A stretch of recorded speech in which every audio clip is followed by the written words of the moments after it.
저는 이 시간 주님을 사랑하는 자의 삶, 주님을 사랑하는 자의 삶이라는 제목으로 하나님 말씀을 전가하려고 합니다. 어떤 한 남자가 애인에게 프로포즈를 하면서 자기랑 결혼해 달라고 하면서 자기랑 결혼해 주면 자기 목숨을 바쳐서 사랑하겠다고 그렇게 고백을 했습니다. 그 고백을 받았던 그 여인이 그 남자에게 이렇게 말했습니다. 저를 목숨까지 바칠 정도로는 사랑하지 않아도 괜찮다고, 그냥 밥 먹고 설거지할 정도만 사랑해주면 된다고 했다고 합니다. 목숨까지 바쳐서 사랑한다고 하는 것은 눈 지금 감고 그냥 뻥을 치면 쉽게 할 수 있는 말입니다. 그다지 어렵지 않습니다. 그런데 결혼한 후에 매번 식사할 적마다 이것이 아내의 일이 아니라 내 일인 것처럼 생각하면서 매번 설거지를 하기는 사실 쉽지 않습니다. 우리는 주님을 사랑한다고 종종 고백을 합니다. 그런데 예수님은 우리들에게 사랑한다는 그 말보다 너희가 나를 사랑하면 나의 계명을 지키라고 그렇게 말씀하고 있는 것입니다. 본문에는 주님을 사랑하는 자가 어떻게 살아야 하는지를 말씀해 주고 있습니다. 그리고 주님을 사랑하는 자에게 주님이 주시는 놀라운 약속이 담겨져 있습니다. 오늘날 자신이 크리스찬이라고 하는 사람들이 참 많이 있습니다. 그 가운데는 교회는 주일날 나가지도 않으면서 자기는 크리스찬이라고 말하는 그런 사람들도 있습니다. 그런 사람들 가운데 예수님을 진심으로 사랑하는 사람이 얼마나 되겠습니까? 교회에서 예배 중에 사람들이 찬양을 하면서 주님을 사랑한다고 고백을 하기도 하고, 또 기도를 하면서 주님을 사랑한다고 또 고백을 하기도 합니다.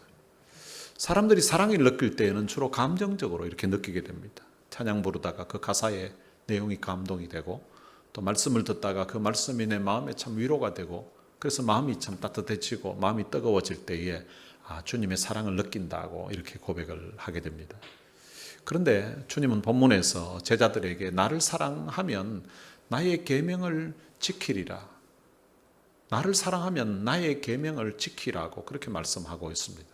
즉 진정한 사랑은 말로만 하는 것이 아니라 행동으로 표현되어야 한다는 것입니다. 진정한 사랑은 그냥 감정적으로만 아니라 사랑하는 사람의 말에 귀를 기울여야 되고, 그 말을 따르는 것이 진정한 사랑이라는 것입니다.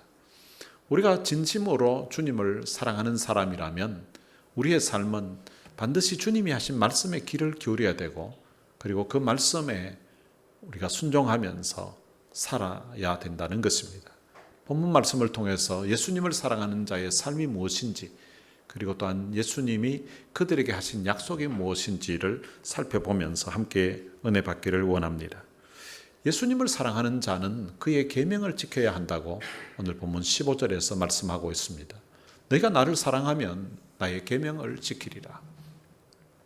참된 사랑은 감정이 아니라 행동으로 나타나야 된다는 것입니다. 즉 삶으로 그 사랑의 모습이 나타나야 된다고 주님이 말씀하고 있습니다.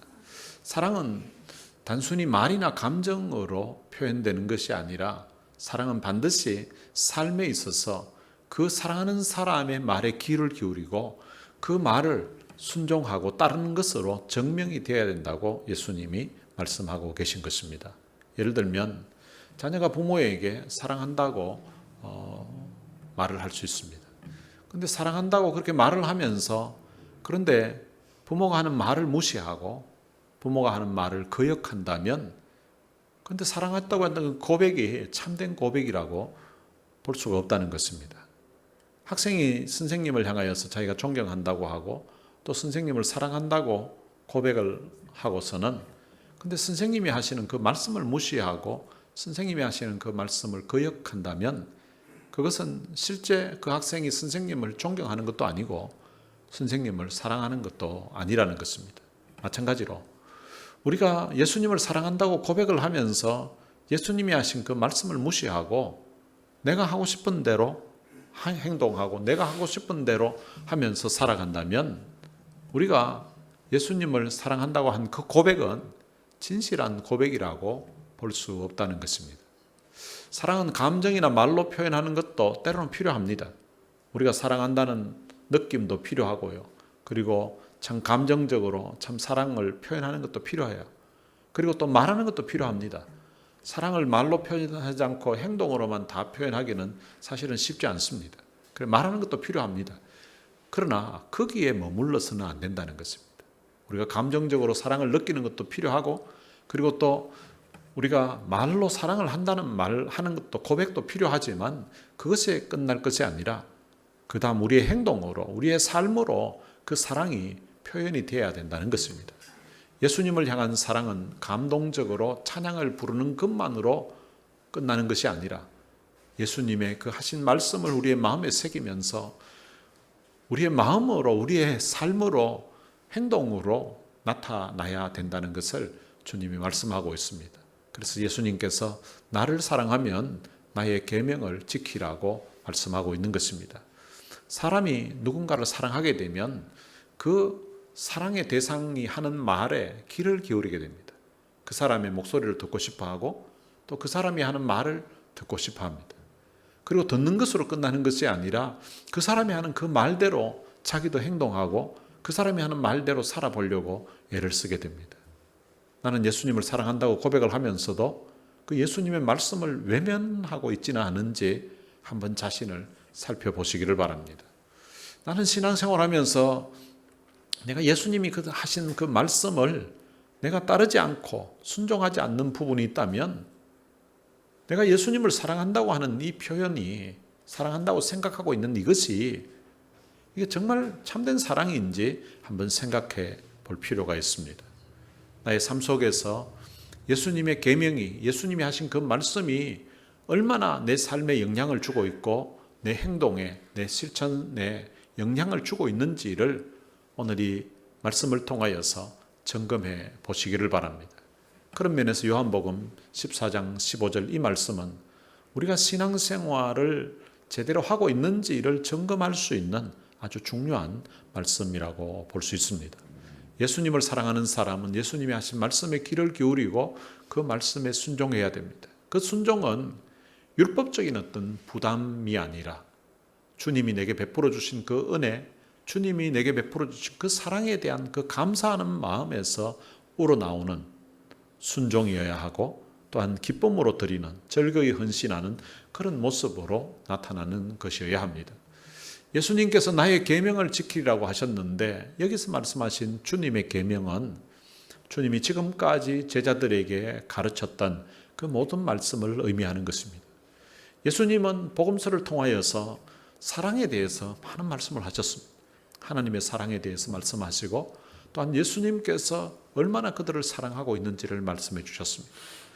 그리고 또한 용서에 대해서도 많이 말씀하셨습니다. 우리가 받은 그 용서를 생각하면서 또한 사람들에게 용서해야 된다는 것을 말씀하셨고요. 또 우리가 신앙생활하면서 인생을 살면서 겸손해야 된다는 것도 말씀하셨습니다.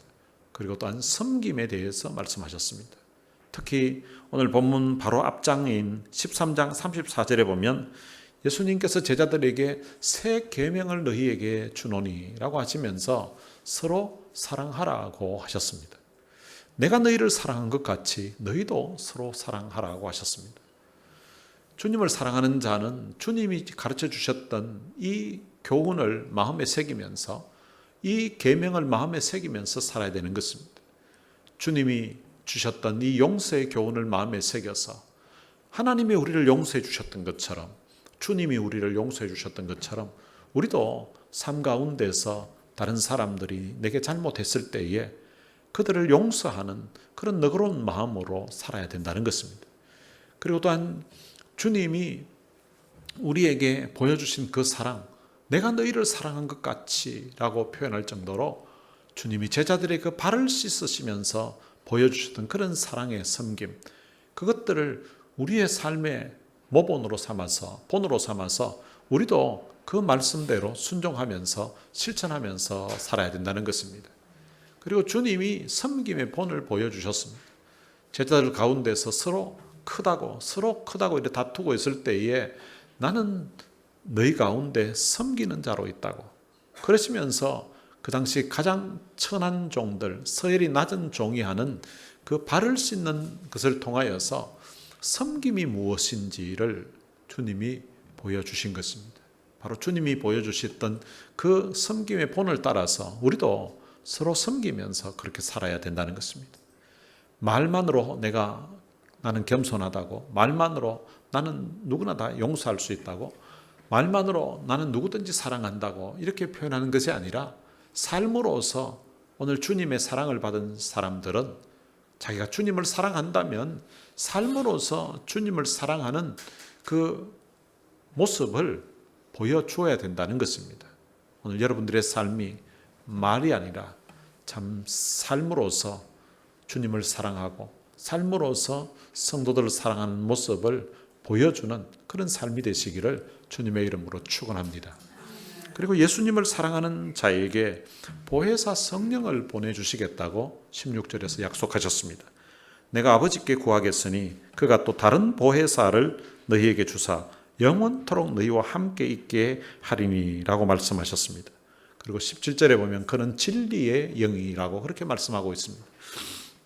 세상은 능히 그를 받지 못하나니 이는 그를 보지도 못하고 알지도 못함이라. 그러나 너희는 그를 아나니 그는 너희와 함께 거하시며 너희 속에 계시겠음이라고 하셨습니다.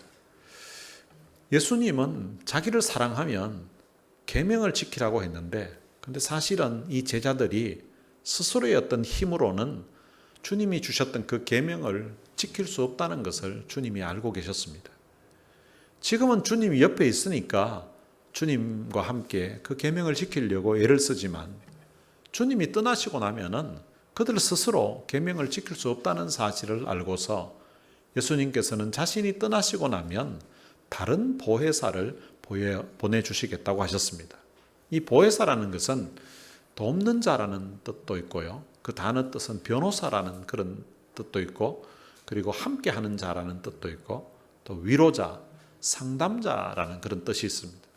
영어 성경에 보면은 another counselor라고 또 다른 상담자라고 그렇게 말합니다. 그러니까 예수님 자신이 그들 옆에서 함께 있으면서 그들을 위로해 주는 좋은 상담자셨는데, 근데 자기가 떠나고 나면 또 다른 상담자, 또 다른 위로자, 함께 있는 자를 보내주시겠다는 것입니다. 그런데 함께 있는 이분에 대해서 예수를 믿지 않는 사람들은 이 보혜사를 받지도 못하고 이 보혜사가 있는지 자체도 알지도 못한다는 것입니다. 그러나 예수 믿는 자들에게는 그들과 함께 하시고 그들 속에 계시겠다고 말씀하셨습니다. 이분이 누군가 하면 바로 성령님이십니다. 이 성령이 오신다는 것은 하나님께서 예레미야 선지자를 통하여서 예레미야서에 미리 예언을 해 놓으셨습니다. 하나님께서 예레미야를 통해서 이스라엘과 유다와 언약을 맺으시는데 그 언약이 새 언약이라고 그렇게 말씀하고 있습니다. 예레미야 31장 31절에 보면 이렇게 기록되어 있습니다. 여호와의 말씀이니라. 보라, 날이 이르리니 내가 이스라엘 집과 유다 집에 새 언약을 맺으리라. 이 예레미야는 예수님이 오시기 약 한 650년 전에 태어났던 사람입니다. 그 당시 이스라엘은 남과 북으로 갈라져 있었었고 북쪽 이스라엘은 아수르에서 나라가 망했습니다. 그리고 남쪽 유다는 얼마 후에 바벨론에 의해서 망하게 되는데 그 바벨론에 의해서 남유다가 망하는 그 모습을 이 예레미야 선지자가 다 보았습니다. 나라가 망해가는 그 모습을 보면서 이 예레미야가 너무 안타까워서 눈물로 기도하면서 시간을 보내고 있는데, 그런데 하나님께서 예레미야를 통해서 내가 이 이스라엘과 유다 집과 새 언약을 맺으시겠다고 했습니다. 그 새 언약을 맺으신 것은 언제 맺었는가 하면 이제 새 언약을 말하기 전에 옛 언약을 먼저 알아야 될 것 같은데, 옛 언약을 언제 맺었는가 하면 하나님이 이스라엘 백성들을 애굽 땅에서 종살이하던 그 백성들을 이끌어내셨습니다. 이끌어내신 다음에 시내산에서 그들과 언약을 맺으셨는데 그것이 바로 옛 언약입니다. 옛 언약이 바로 십계명에 담겨져 있습니다. 이 옛 언약은 조건부 계약입니다. 신명기 28장에 보면 하나님께서 이스라엘과 언약을 맺으신 다음에 이렇게 말씀하십니다. 네가 네 하나님 여호와의 말씀을 청종하면 이 모든 복이 내게 임하여 내게 이를 것이라고 하셨습니다.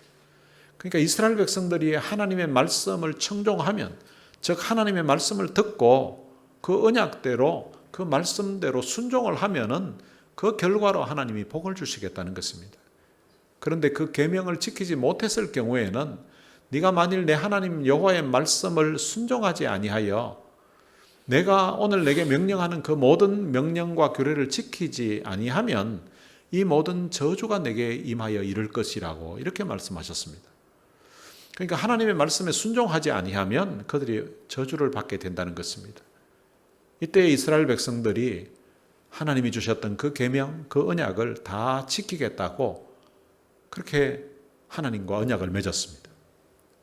그런데 이스라엘 역사를 보면 이스라엘 백성들은 하나님과 시내산에서 언약을 맺었는데 근데 그 언약을 지키지 못했습니다. 이스라엘 백성들이 언약을 지키지 못했다는 것은 언약을 파기했다는 거죠. 그 결과로 이스라엘이 망하게 된 것입니다. 이스라엘 백성들이 왜 언약을 지키지 못했을까요? 그 이유는 두 가지입니다. 첫 번째로는 그 언약대로 살고 싶은 마음이 없었습니다.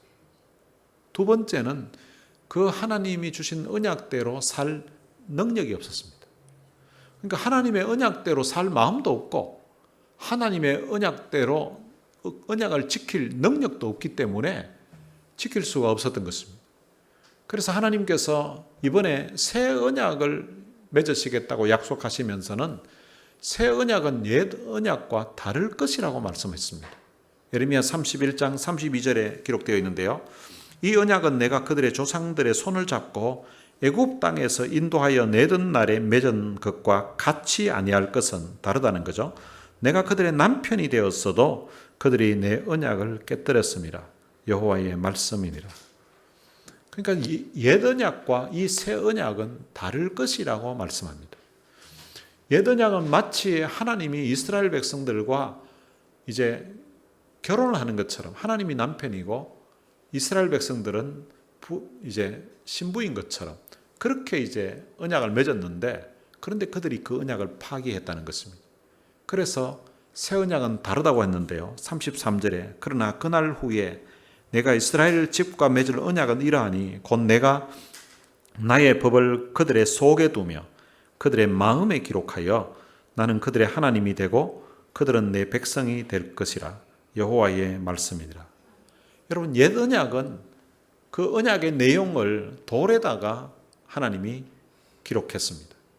그래서 십계명을 돌에 새겨서 이제 모세에게 주었던 것입니다. 그런데 새 언약은 하나님의 법을 그들의 속에 두겠다는 거예요. 그리고 그들의 마음에 기록하겠다는 것입니다. 이 마음에 기록한다는 의미가 무엇인가 하면 하나님이 주셨던 그 계명대로 그 법대로 살고 싶은 마음을 주시겠다는 것입니다.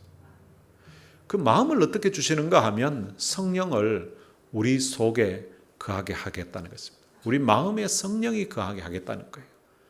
구약시대 때는 성령이 어떤 식으로 임했는가 하면 그 사람이 어떤 특정한 일을 할 때에 어떠한 직분을 감당할 때에 그 일을 감당하도록 성령께서 그 사람에게 한시적으로 제한적인 시간에 임했다가 이제 그 사역이 끝나고 나면 성령이 떠나갔습니다. 사울의 경우를 예를 들면 사울이 왕이 되었을 때에 그에게 성령이 임했습니다. 근데 40년을 왕을 했었는데 근데 말년에 이 사울이 하나님의 말씀을 순종하지 않습니다. 자기 하고 싶은 대로 하니까 하나님이 이제 그를 버리기로 작정하고 이제 다윗이라는 사람을 이제 왕으로 세우려고 했습니다. 그때에 사울에게 임했던 하나님의 신, 즉 성령이 떠나가게 됩니다. 근데 성령이 떠나가고 나니까 그 사울에게 악신이, 악한 영이 그에게 임하게 되었습니다. 그런데 그 모습을 다윗이 보았습니다. 다윗이 나중에 왕이 된 이후에 그가 범죄하게 됩니다. 우리아의 아내를 취해서 간음죄를 짓고 또한 그것을 덮기 위해서 살인 교사죄를 짓게 됩니다. 이제 그 죄를 짓고 나니까 이 다윗이 겁이 났던 거예요. 마음에 두려움이 있었습니다. 그래서 범죄한 이후에 시편 51편 11절에서 다윗은 이렇게 기도합니다. 나를 주 앞에서 쫓아내지 마시며 주의 성령을 내게서 거두지 마소서. 성령이 떠나갔을 때에, 그리고 악신이 임했을 때에 그 사울 왕의 너무나 비참했던 그 모습을 다윗이 보았습니다. 다윗이 범죄하고 나니까 자기에게 있었던 그 성령이 떠나갈까 싶어서, 하나님이 혹시나 성령을 거두어 갈까 싶어서 그게 두려웠던 것입니다. 그래서 다윗은 성령을 내게서 거두지 말아달라고 하나님께 간구하며 기도를 했던 것입니다. 그런데 이 새 언약은 하나님께서 성령을 우리에게 주시겠다고 약속을 하시는데, 그 성령을 그냥 임하는 것이 아니라 우리 속에, 우리 마음에 두시겠다는 것입니다. 그리고 하나님께서 우리를 영원히 떠나지 않으시겠다고. 그러니까 성령이, 예수 믿으면 우리 성령이 우리 마음에 들어오시는데 그 성령이 영원히 떠나지 않게 된다는 것입니다. 하나님께서 우리 속에 성령을 주셔서 우리의 마음에 이제는 하나님의 법대로, 하나님의 뜻대로 살고자 하는 그런 마음을 주시겠다는 것입니다. 우리가 어떤 일을 할 때에도 사실 마음이 없으니까 안 하지, 마음만 먹으면, 마음만 있으면 얼마든지 할 수 있게 됩니다. 사람이 시간이 없다는 것도요, 사실은 시간이 없는 것이 아니라 마음이 없다는 거예요. 정말 마음이 있으면 시간은 얼마든지 낼 수가 있더라고요. 밤새도록 밤에 야근하고요, 아침에 7시에 퇴근하잖아요. 그래가지고 데이트를 하잖아요. 데이트를 하면 잠도 안 자고 데이트하러 갑니다. 그런데 밤에 야근하고 7시에 퇴근해가지고 주일 11시에 예배 드린다 그러면요, 목사님 어제 야근을 해가지고 오늘 교회 못 간다고 그렇게 이야기합니다. 마음이 있으면 시간은 얼마든지 낼 수 있는 것 같아요. 어떤 면에서는 돈도 마찬가지입니다. 물론 돈이 없던 돈이 갑자기 다 생길 수는 없지만 자기가 가지고 있는 돈 중에서 마음이 있으면 거기에 우선순위를 두고 쓰게 된다는 것입니다. 여러분, 골프 좋아하는 사람은요, 골프채라든지 골프 뭐 필요한데 그런 거 할 때는 다른 거 다 제쳐놓고 그거 쓰더라고요. 낚시 좋아하는 사람은 낚시 용품 사는데 그걸 다 쓰더라고요. 또 자전거 좋아하는 사람은요, 그 자전거도 보통 뭐 몇백 불짜리 이런 자전거 아니라 비싼데도 그런 걸 다 사더라고요. 마음이 있기 때문에 거기에 우선순위를 두고 돈을 사용하는 것입니다. 그런 면에서 보면 시간이 없다는 것은 마음이 없다는 고상한 핑계인 것입니다. 새 언약에서는 하나님의 뜻대로 살고 싶은 마음을 하나님이 주시겠다는 것입니다. 바로 그것을 그들의 마음에 기록한다고 그렇게 표현을 해놓았습니다. 새 언약은 옛 언약은 돌에 새겼는데 그런데 그것이 지켜지지 않았습니다. 그런데 새 언약은 마음에 새겨주시겠다는 것입니다. 하나님의 말씀대로 살고자 하는, 하나님의 뜻대로 살고자 하는 그런 마음을 주시겠다는 거예요. 그리고 하나님을 사랑하며 살겠다는 그런 마음을 주시겠다는 것입니다. 성령님이 우리 안에 계시면서 우리가 이렇게 예배를 드리면서 우리가 하나님 말씀을 들을 때에 우리의 마음에 깨닫게 해주시기도 하고, 그리고 우리의 마음에 때로는 감동을 주시기도 하고, 그리고 또한 하나님을 사랑하고자 하는 그런 마음을 주신다는 것입니다. 여러분들에게 성령님께서 이런 예배 시간을 통하여서 또 여러분들이 개인적으로 성경을 읽는다든지 할 때에 참 깨달음을 주시고, 그리고 또한 감동과 하나님을 사랑하고자 하는 그런 귀한 마음을 주시기를 주님의 이름으로 축원합니다. 그리고 예수님을 사랑하는 자에게 고아와 같이 버려두지 않겠다고 약속하고 있습니다. 18절에 보면 내가 너희를 고아와 같이 버려두지 아니하고 너희에게로 오리라. 예수님은 제자들에게 지금 이제 자신이 떠나가지만 그 제자들을 고아와 같이 버려두지 않겠다는 것입니다. 이것은 그냥 단순히 말로 하는 위로가 아닙니다. 하나님의 자녀들에게, 하나님의 백성들에게 주시는 귀한 약속인 것입니다. 이 말씀은 우리가 인생을 살아가면서 참 외롭고 지쳐 있을 때에, 때로는 큰 슬픔 중에 있을 때에 우리가 늘 기억해야 될 너무나 소중한 말씀입니다. 우리가 어떤 상황에 처하든지 주님은 우리를 혼자 버려두지 않으신다는 것입니다. 모래 위에 발자국이라는 글이 있습니다. 한 사람이 꿈속에서 자기 지나왔던 인생을 돌아보게 되었습니다. 그 자기가 지나왔던 그 인생은 해변에서 이제 걸어가는 그 발자국으로 표현되어 있었습니다. 그 해변에 두 사람의 발자국이 있었습니다. 하나는 자기 것이고 또 다른 하나는 주님의 발자국이었습니다. 자기의 인생 여정을 쭉 돌아보니까 그 두 발자국이 계속 이렇게 있는 거예요.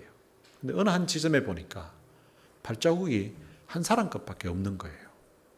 근데 그때가 언제였는가 보니까 자기 인생에 있어서 가장 힘들고 가장 참 답답해했던 그런 고통스러워했던 그런 때였습니다. 다른 때는 주님이 늘 함께 하셨는데 왜 내 인생이 참 힘들 때, 고통스러울 때, 그때는 왜 주님이 자기를 버리고 떠나가셨나 생각하니까 너무 막 슬픈 마음이 드는 거예요. 그래서 주님께 따지듯이 물었습니다. 주님, 내가 주님을 믿으면 주님이 늘 나와 함께 하시겠다고 약속하시지 않았습니까? 그런데 내가 약속했지. 그런데 내 인생 여정을 보니까 다른 때에는 주님이 나와 함께 하셨는데 그런데 내 인생에 가장 힘들고 가장 고통스러운 순간, 그때는 왜 발자국이 하나밖에 없습니까? 왜 그때는 주님이 나를 버리고 떠나가셨습니까? 라고 따졌습니다. 그랬더니 주님이, 야 임마, 그건 네 발자국이 아니고 내 발자국이다. 네가 너무 힘들어하니까, 너무 고통스러워하니까 그때는 내가 아예 너를 업고 갔었다. 출애굽기 19장 4절에 보면 이런 말씀이 있습니다. 내가 애굽 사람에게 어떻게 행하였음과 내가 어떻게 독수리 날개로 너희를 업어 내게로 인도하였음을 너희가 보았느니라. 이스라엘 백성들이 애굽 땅에서 나와서 그 광야길을 지나가는데 하나님이 마치 독수리가 그 새끼를 날개로 업어서 가는 것처럼 이스라엘 백성들을 업고 오셨다는 것입니다. 세상은 때로는 어려운 일이 닥치면 내 처지가 참 난감한 그런 상황이 되면은 내가 사랑했던 사람도 나와 함께 있었던 친구도 나를 외면하고 떠나갈 수가 있지만 그러나 주님은 우리를 고아와 같이 버려두지 않겠다고 약속하고 있습니다. 그래서 때로는 너무 힘들 때는 주님이 아예 우리를 업고 지나가신다고, 또 어떤 때는 주님이 우리를 안고 품으신다고 그렇게 표현하고 있습니다. 오늘 주님이 안으시고 때로는 업으시는 이런 함께 하시는 은혜가 여러분들의 삶에 있게 되시기를 주님의 이름으로 축원합니다. 주님을 사랑하는 자에게 주님은 부활하실 것을 약속해 주고 있습니다. 19절에 보면 조금 있으면 세상은 다시 나를 보지 못할 것이로되 너희는 나를 보리니 이는 내가 살아있고 너희도 살아있겠습니다. 예수님은 내일이면 이제 십자가에 못 박혀 돌아가시지만, 그래서 세상은 더 이상 그 예수님을 볼 수 없게 되지만, 근데 예수님은 죽으시는 것으로 끝나는 것이 아니라 다시 살아나실 것을, 부활하실 것을 제자들에게 약속하고 있습니다. 그리고 예수님 자신만 부활하는 것이 아니라 제자들도 이 땅에서 인생이 끝나면 다시 살아난다는 사실을 말씀해 주고 있습니다. 예수님이 부활의 첫 열매가 되셔서 예수를 믿는 우리들에게도 예수님과 같은 그런 부활이 있게 된다는 사실을 말씀해 주고 있는 것입니다. 그래서 예수의 생명이 바로 이 땅의 죽음으로서 끝나는 것이 아니라 예수님이 다시 부활하는 것처럼 우리의 인생도 이 땅에서 인생이 끝나고 나면 하나님 나라에서 영원한 삶을 살게 된다는 것을 약속해 주고 있는 것입니다. 예수님을 사랑하는 자에게 또한 주님 자신을 나타내시겠다고 약속하고 있습니다. 21절에 보면 나의 계명을 지키는 자라야 나를 사랑하는 자니 나를 사랑하는 자는 내 아버지께 사랑을 받을 것이요 나도 그를 사랑하여 그에게 나를 나타내리라. 주님을 사랑해서 주님 말씀에 순종하면서 믿음으로 살아가는 그런 사람들에게 주님이 그 삶에 함께하고 있음을 자신을 나타내 보여주시겠다는 것입니다.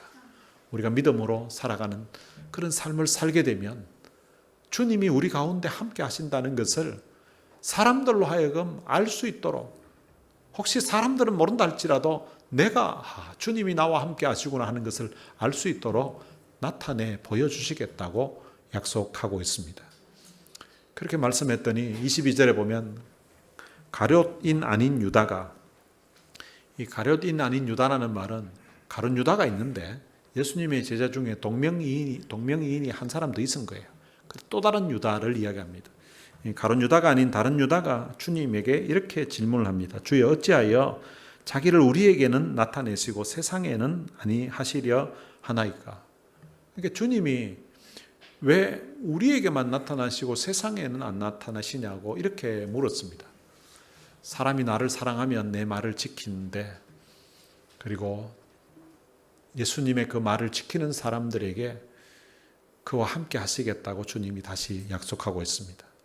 그런데 그 반대로 주님의 말씀을 순종하지 아니하고 주님을 사랑하지 않은 그런 사람들에게는 주님이 함께하지 않겠다고 그렇게 말씀하고 있습니다. 여러분, 단순히 우리가 교회 다니는 것과 우리가 주님과 함께 사는 것은 차원이 다른 이야기입니다.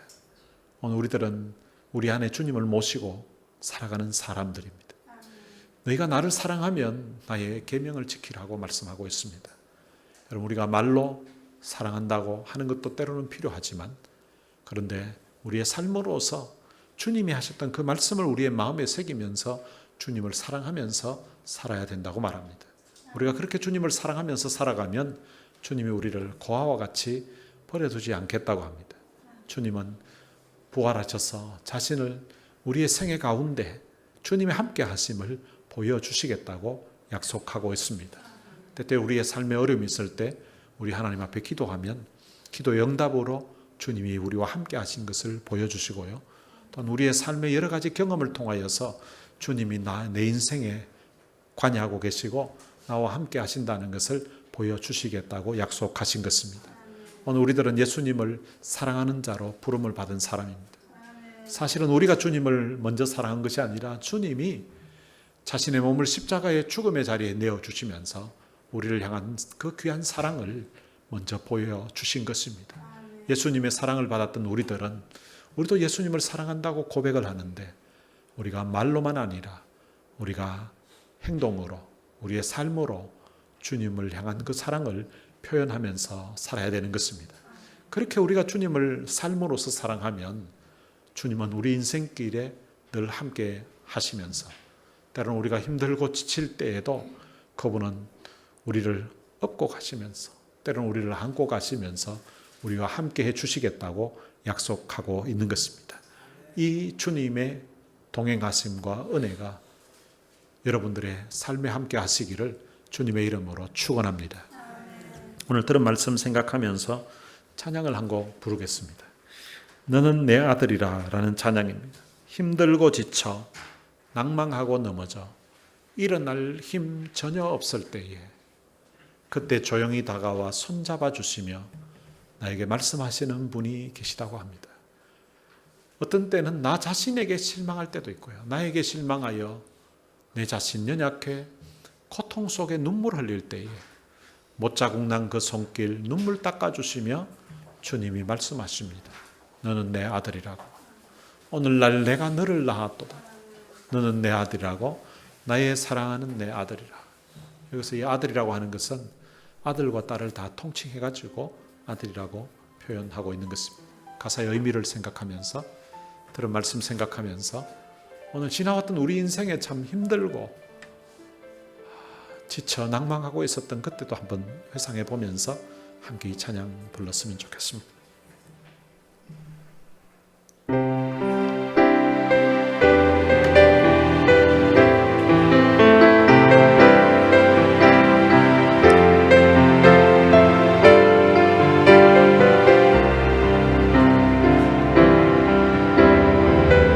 힘들고 지쳐 낭망하고 넘어져 일어날 힘 전혀 없을 때에 조용히 다가와 손잡아 주시며 나에게 말씀하시네.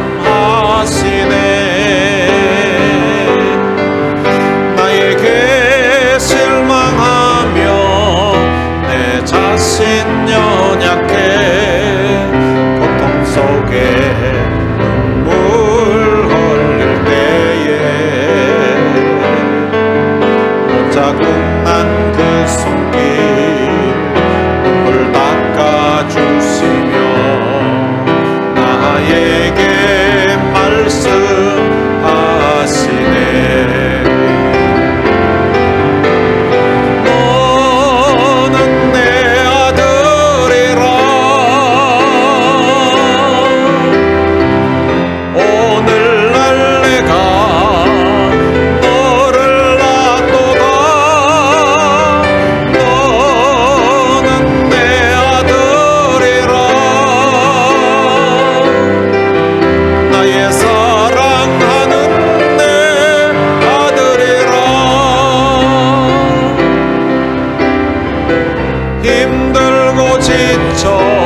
할 일 전혀 없을 때에 조용히 다가와 손 잡아주시며 나에게 말씀하시네.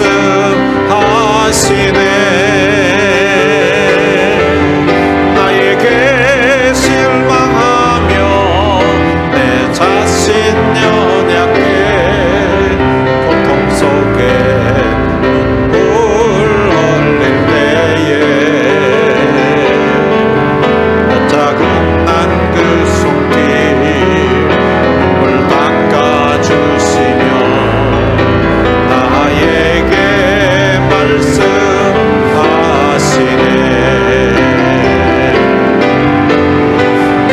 너는 내 아들이라. 오늘날 내가 너를 낳도다. 너는 내 아들이라.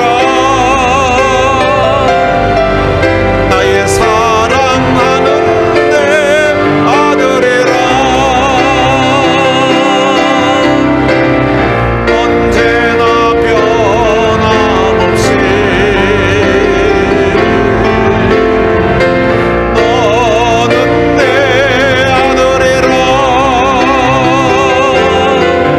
나의 십자가 고통 내 산의 그 고통으로 내가 너를 낳았으니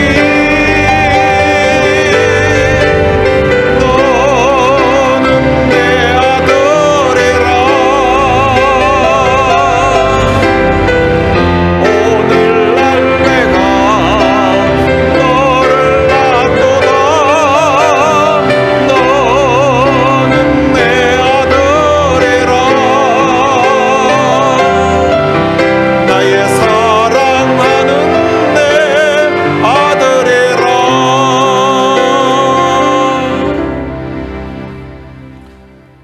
들은 말씀 생각하면서 우리 같이 한번 기도했으면 좋겠습니다. 우리가 주님을 사랑하면 주님의 계명을 지키면서 살아야 한다고 합니다. 여러분들은 주님의 계명에 얼마나 관심을 가지고 있습니까?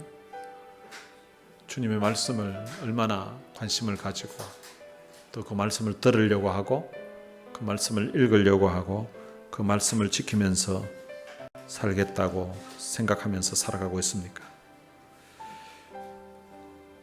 말로만이 아니라 삶으로서 주님을 사랑한다는 것을 내가 표현하면서 살아가게 하옵소서. 오늘 들은 말씀 우리의 마음에 새기면서 또한 주님은 우리를 고아와 같이 버려두지 않으시겠다고 하셨는데 때로는 내가 참 사랑을 입었고 내가 참 사랑하고 또 존경하는 우리 부모님도 세월이 지나고 나면 언젠가 우리 곁을 떠나가야 되는 그런 때가 있는데 그런데 주님은 우리를 고아와 같이 버려두지 않겠다고 약속하고 있습니다. 특별히 지난주 중에 사랑하는 아버지를 먼저 하나님 나라에 보내고 참 마음에 참 그 허전함과 상심한 가운데 있는 우리 집사님을 비롯한 유족들의 마음에 고아와 같이 버려두지 아니하고 주님이 함께 하심을 주님이 위로로 주님이 은혜로 채워주시기를 또한 우리 같이 기도해 드렸으면 좋겠습니다. 오늘 우리가 주님을 사랑하는 자로 부름을 받았는데 말만이 아니라 찬양만이 아니라 삶으로 주님을 사랑한다고 고백하며 살겠습니다. 지금까지 말로만 했던 그런 사랑이 있었다면 주님 앞에 회개하면서 오늘 들은 말씀 우리의 마음에 새기면서 이 시간 우리 다 같이 통성으로 기도하시겠습니다. 살아계신 아버지 하나님 은혜를 감사합니다. 오늘 주님 앞에 나와서 예배드리던 중에 주님이 우리의 귓전에 들려주시고 우리의 마음에 들려주셨던 이 말씀 우리가 주님을 사랑하면 말로만이 아니라 주님이 주신 그 계명을 지켜야 된다고 하신 그 말씀을 오늘 우리의 마음에 도전으로 받을 수 있도록 은혜를 역사해 주옵소서. 우리가 주님을 사랑한다고 늘 고백하고 주님을 사랑하는 것처럼 그렇게 표현하면서 살아갑니다.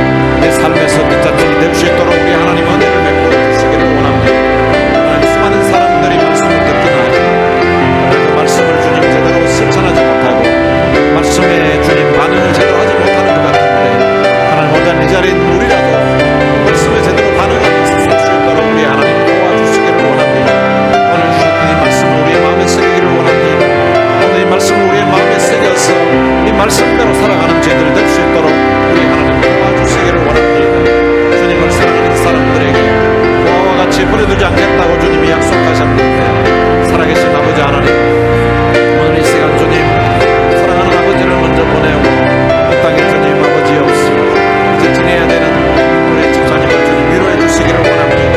또한 주님 사랑당한 모든 유족들의 마음에 주님 위로해 주시기를 원합니다. 이 강내 절차를 통하여서 하나님 우리와 함께 하심을 주님 보여주시고, 주님이 저들 가운데 함께 하심을 주님 보여주시기를 원합니다. 살아계신 아버지 하나님, 오늘 주님의 위로를 주님 베풀어 주시기를 원합니다. 주님의 은혜를 우리 집사님의 심령에 허락해 주시고, 주님 그리하여서 정말로 고아가 아니라 주님이 함께하고 계심을 주님 경험할 수 있도록 우리 하나님 도와주옵소서. 살아계신 아버지 하나님, 또한 주님 우리가 믿음으로 주님 사랑하면 주님이 우리 가운데 우리 속에 계시겠다고 하셨는데, 오늘 우리 속에 성령님 계셔서 아버지 하나님 성령이 우리 마음의 도전과 또한 주님 말씀을 통하여서 감동과 깨달음을 주시고, 그 성령께서 우리 마음에 주님을 사랑하고 주님 말씀대로 지켜 살고자 하는 그런 마음을 주시고 살 수 있는 능력을 부어주시기를 원합니다. 그래서 주님 우리가 성령 안에서 믿음 안에서 살 수 있도록 우리 하나님 도와주시고, 성령의 능력으로 살아갈 수 있도록 우리 하나님 도와주옵소서. 우리가 믿음으로 살아가면, 우리가 계명을 지키면서 살아가면 하나님이 주님 우리 가운데 함께 하심을 나타내 보여주시겠다 했는데, 우리의 삶의 현장에 주님이 함께 하심을 보여주시고, 주님이 우리 가운데 함께 하심을 주님 보여주시는 말미암아 믿음으로 살아갈 수 있도록 주님의 축복하시고 은혜를 베풀어 주옵소서. 오늘 이 시간 함께 우리 수요 기도하는 우리 모든 성도들을 주님 축복해 주시고, 저들의 삶 가운데서 우리 주님의 동행함 주님 보여주시옵소서. 하나님 아버지 은혜를 감사합니다.